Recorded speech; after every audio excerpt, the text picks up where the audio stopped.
आज Doubtnut app download करें। Doubtnut पर अपने सभी गणित, रसायन विज्ञान, भौतिक विज्ञान और जीव विज्ञान के डाउट्स का करो सफाया।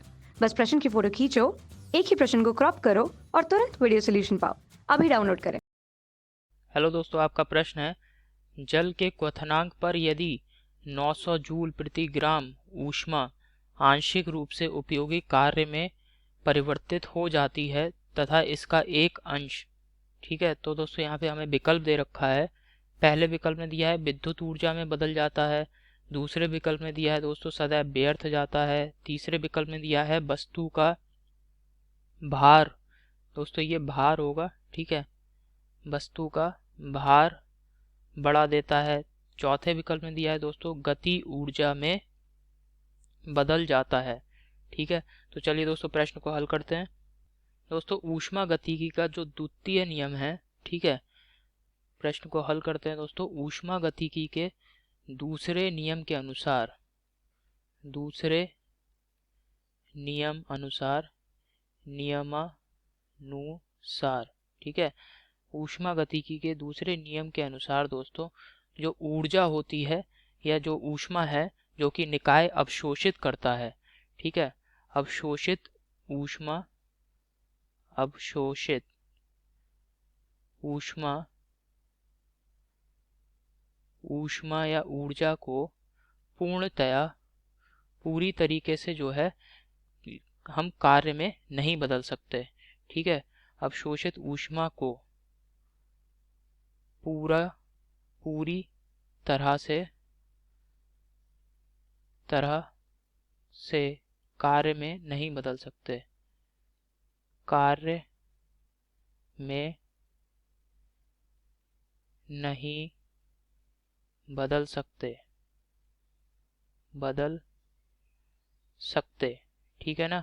तो जो ऊष्मा अवशोषित होगी निकाय द्वारा दोस्तों उसको हम पूरी तरीके से कार्य में नहीं बदल सकते, ये ऊष्मा गतिकी का दूसरा नियम कहता है। और दोस्तों कुछ ना कुछ ऊष्मा का जो है हानि होती है या ऊष्मा का कुछ ना कुछ भाग जो है वो व्यर्थ चला जाता है। दोस्तों इसको चित्र से दिखाते हैं, एक उदाहरण से समझा देता हूं मैं। जैसे ये एक निकाय है, ठीक है, अब इसने क्या करा, बाहर से ऊष्मा अवशोषित करी है और इसका मान है 15 जूल, ठीक है। और दोस्तों निकाय ने 15 जूल ऊष्मा अवशोषित की और निकाय द्वारा जो कार्य हमें प्राप्त हो रहा है, निकाय जो कार्य कर रहा है ये कार्य है 10 जूल, ठीक है। तो निकाय द्वारा किया गया कार्य जो है वो 10 जूल है। परंतु दोस्तों यहाँ पे आप देखेंगे इन दोनों में कुछ ना कुछ अंतर है। निकाय की आंतरिक ऊर्जा में किसी भी प्रकार की कोई भी वृद्धि या किसी भी प्रकार की कोई कमी नहीं हुई है, अर्थात आंतरिक ऊर्जा में परिवर्तन शून्य है, या कहें आंतरिक ऊर्जा जो है वो नियत है।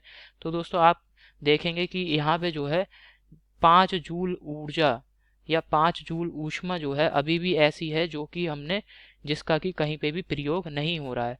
10 जूल ऊर्जा तो इसने कार्य में बदल दिया 10 जूल ऊर्जा को, ठीक है, परंतु 5 जूल ऊर्जा अभी भी ऐसी है जो कि हमें पता नहीं लग रहा है कि उसका क्या हुआ है, कि वह कार्य में बदली है या आंतरिक ऊर्जा में वृद्धि हुई है। क्योंकि आंतरिक ऊर्जा आप देख रहे हैं कि नियत है, अर्थात आंतरिक ऊर्जा में भी उसको आंतरिक ऊर्जा परिवर्तन में भी उसका कोई प्रयोग नहीं हुआ। तो 5 जूल जो ऊर्जा है वह दोस्तों निकाय ने बाहर जो है व्यर्थ कर दी या व्यर्थ में उत्सर्जित कर दी।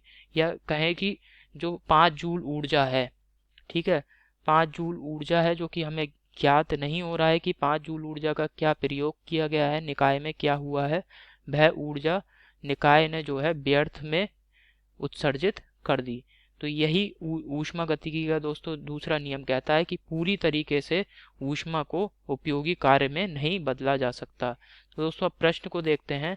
यहाँ पे प्रश्न में हमें दे रखा है जल के क्वथनांक पर यदि 900 जूल प्रति ग्राम ऊष्मा आंशिक रूप से उपयोगी कार्य में परिवर्तित होती है। आंशिक रूप से मतलब पूरी की पूरी ऊष्मा जो है वह कार्य में नहीं बदल रही है, ऊष्मा का कुछ भाग ही कार्य में बदल रहा है। तो इसका एक अंश, तो दोस्तों इसका जो एक अंश है वो सदैव क्या होगा, व्यर्थ हो जाएगा ऊष्मा गतिकी के दूसरे नियम के अनुसार। पूरी तरीके से उसे हमने कार्य में नहीं बदल सकते हैं हम, ठीक है। तो जो पहला विकल्प दे रखा है यहाँ पे दिया है विद्युत ऊर्जा में बदल जाता है, यह गलत विकल्प है। दूसरे विकल्प में दिया है दोस्तों सदैव व्यर्थ जाता है, ये बिल्कुल सही विकल्प है दोस्तों।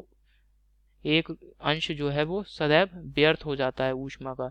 तीसरा विकल्प वस्तु का भार बढ़ा देता है, ये गलत विकल्प है। चौथा विकल्प गति ऊर्जा में बदल जाता है, दोस्तों ये भी गलत विकल्प है। आशा करता हूँ दोस्तों आपको समझ में आया होगा। धन्यवाद। कक्षा 6ठी से 12वीं से लेकर नीट, आईआईटी, जेईई वो एडवांस के लेवल तक 1 करोड़ से ज्यादा छात्रों का भरोसा। आज ही डाउनलोड करें डाउटनेट ऐप या व्हाट्सएप करें अपने सारे डाउट्स 8400 400 400 पर।